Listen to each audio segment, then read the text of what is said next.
कधी-कधी नातं संपत नसतं, पण त्या नात्यातला विश्वास आणि स्पष्टता कमी होऊ लागते. समोरची व्यक्ती तुमच्याशी बोलत असते, तुमच्या सोबत असते, पण मनात एक प्रश्न सतत राहतो, ही व्यक्ती खरंच माझी आहे का? मेष राशीच्या मंडळींनो, सप्टेंबर 2026 मध्ये तुमच्या प्रेमजीवनात अशीच एक भावनिक उलथापालथ दिसत आहे. आणि यामागे केवळ तुमच्या भावना नाहीत, तुमच्या पंचम भावावर होणारा सूर्यकेतूचा प्रभाव, प्रेमाच्या बाबतीत संभ्रम, अपेक्षा आणि मनातील द्विधा वाढू शकतो. पण दुसरीकडे सप्तम भावात स्वग्रही शुक्र नात्याला टिकवण्याची, जवळीक वाढवण्याची आणि संबंधामध्ये आकर्षण निर्माण करण्याची एक मजबूत शक्यता दाखवत आहे. म्हणूनच हा महिना पूर्णपणे नकारात्मक नाही. पहिल्या टप्प्यात मनाचा गोंधळ आणि नंतर परिस्थिती अधिक स्पष्ट होण्याची शक्यता. चला पाहूया ग्रहांचे हे संकेत तुमच्या प्रेमजीवनात नेमके कसे उतरतात. मेष राशीच्या सिंगल लोकांसाठी महिन्याची सुरुवात थोडी गुंतागुंतीची आहे. कारण पंचम भावात केतूचा प्रभाव आणि त्याच भावात 17 सप्टेंबरपर्यंत सूर्याची स्थिती प्रेमाच्या बाबतीत मनात प्रश्न निर्माण करू शकते. एखादी व्यक्ती तुम्हाला आवडत असेल, तिच्यासोबत भविष्याचा विचार करत असाल, तर मनात पुन्हा पुन्हा एकच प्रश्न, ही व्यक्ती खरंच सिरियस आहे का? समोरची व्यक्ती कदाचित तुमच्या इतकी गंभीर नसेल, तिला आयुष्य एन्जॉय करायचं असेल आणि तुम्हाला मात्र नात्यात पुढची दिशा द्यायची असेल. इथे ग्रहांचा प्रभाव जाणवतो. पंचम भावातील केतू कधी आकर्षण असूनही मनाला पूर्ण समाधान देत नाही. म्हणून 1 ते 17 सप्टेंबर दरम्यान घाईत निर्णय घेण्यापेक्षा समोरच्या व्यक्तीला समजून घेणं महत्त्वाचं आहे. तिची पार्श्वभूमी, तिचा स्वभाव, तिची रिलेशनशिपबद्दलची भूमिका हे सगळं जाणून घ्या. कारण फक्त अट्रॅक्शनवर पुढचा निर्णय घेणे योग्य होणार नाही. पण 17 सप्टेंबर नंतर सूर्य पंचम भावातून पुढे जातो आणि त्यामुळे आधीचा संभ्रम हळूहळू कमी होण्याची शक्यता निर्माण होते. म्हणून उत्तरार्धामध्ये तुमच्या विचारांना अधिक स्थिरता मिळू शकते.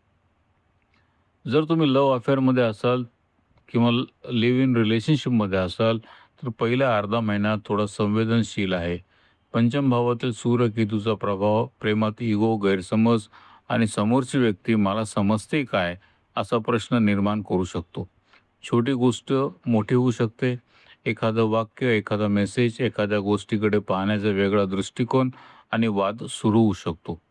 तुम्हाला कदाचित वाटेल, मी या व्यक्तीला सिरियस व्हायला सांगतो, पण ही व्यक्ती मला समजून का घेत नाही. मात्र इथे एक महत्त्वाचा ग्रह संकेत आहे. 2 सप्टेंबरपासून शुक्र तुला राशीत म्हणजे मेष लग्नाच्या सप्तम भावात स्वग्रह येतो. हा संबंध टिकवण्याचा आणि जोडीदाराकडून अट्रॅक्शन व सहकार्य मिळण्याच्या दृष्टीने महत्त्वाचा आधार आहे.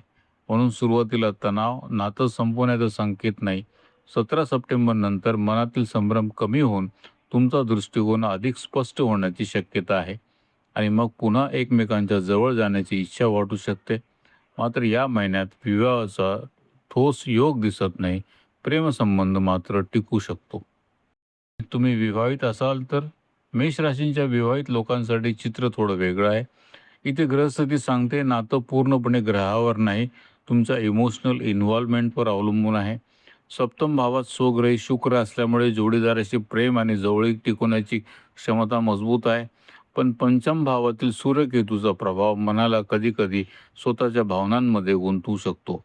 म्हणून प्रश्न असा असेल, मी या नात्यात खरंच मनापासून जोडलेलो आहे का? जर तुम्ही जोडीदाराशी भावनिकदृष्ट्या जोडून राहिलात, तर मॅरेज लाईफ सुखद होऊ शकतं. पण जर स्वतःच मनाने अंतर ठेवलं, तर जोडीदार जवळ असूनही रिकामेपणा जाणवू शकतो. म्हणून या महिन्यात नातं बदलण्यापेक्षा नात्यातील इमोशनल डिस्टन्स समजून घेणं जास्त महत्त्वाचं असेल. एक्स्ट्रा अफेअर हा सर्वात सेन्सिटिव्ह भाग आहे. मेष राशीच्या विवाहित लोकांसाठी या महिन्यात अट्रॅक्शनची भावना नक्कीच तीव्र होऊ शकते. यामागे ग्रहस्थिती आहे. पंचम भावातील सूर्यकेतूचा प्रभाव प्रेम, आकर्षण आणि भावनिक क्युरिओसिटी वाढू शकतो. त्यामुळे एखाद्या दुसऱ्या व्यक्तीकडे मन आकर्षित होण्याची शक्यता नाकारता येत नाही. तुमचा मूड रोमॅन्टिक राहू शकतो. पण इथे एक मोठा प्रश्न आहे. अट्रॅक्शन आहे, पण त्याला रिलेशनशिपमध्ये बदलायचं का? कारण ग्रह आकर्षण दाखवू शकतात, पण निर्णय तुमचा असतो.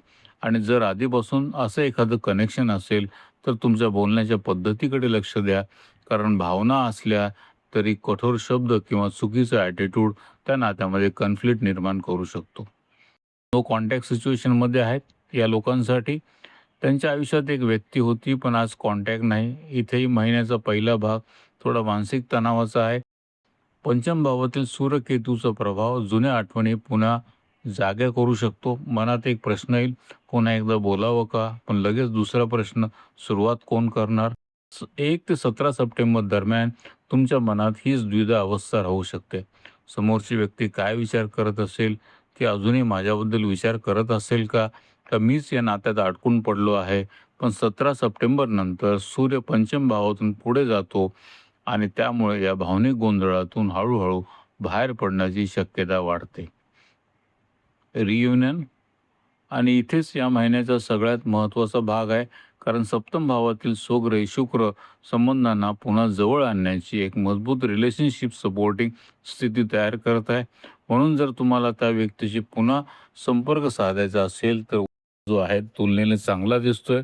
पण एक गोष्ट लक्षात ठेवा, तुम्हाला ती व्यक्ती परत हवी आहे की त्या व्यक्तीसोबतचं जुनं आयुष्य? या दोन्ही गोष्टी सारख्या नाहीत. आणि जर खरंच नातं पुन्हा सुरू करायचं असेल तर जुना इगो बाजूला ठेवावा लागेल. कारण ग्रहांची साथ मिळणं एक गोष्ट आहे आणि त्या संधीचा योग्य उपयोग करणं ही दुसरी गोष्ट आहे. मेष राशीच्या मंडळींनो, सप्टेंबर 2026 तुमच्या प्रेमजीवनासाठी 2 वेगवेगळे टप्पे घेऊन येत आहे. पहिला टप्पा आहे संभ्रमाचा. पंचम भावातील सूर्यकेतूचा प्रभाव प्रेमाच्या बाबतीत मनाला अनेक प्रश्न विचारायला लावू शकतो. आणि दुसरा टप्पा अधिक स्पष्टतेचा. कारण सप्तम भावात स्वग्रही शुक्राचा आधार आहे. म्हणून सिंगल असाल तर घाई करू नका. लव्ह अफेअरमध्ये असाल तर पहिल्या अर्ध्यामधील वादांना नात्याचा शेवट समजू नका. विवाहित असाल तर इमोशनल अटॅचमेंट महत्त्वाचा. एक्स्ट्रा अफेअर असेल तर भावना आणि निर्णय यांच्यामध्ये फरक ठेवा. नो कॉन्टॅक्टमध्ये असाल तर 17 सप्टेंबर नंतर परिस्थिती वेगळ्या दिशेने वळू शकते. जुनं नातं पुन्हा दार ठोठवेल किंवा कदाचित तुम्हाला त्या नात्यांबद्दल खरं सत्य समजेल. कारण कधी-कधी ग्रह आपल्याला एखादी व्यक्ती परत देत नाही, ते आपल्याला त्या व्यक्तीबद्दल सत्य पाहण्याची दृष्टी देतात. ग्रहांचे संकेत, भावनांची चाहूल अमोक सोबत जाणून घ्या. धन्यवाद.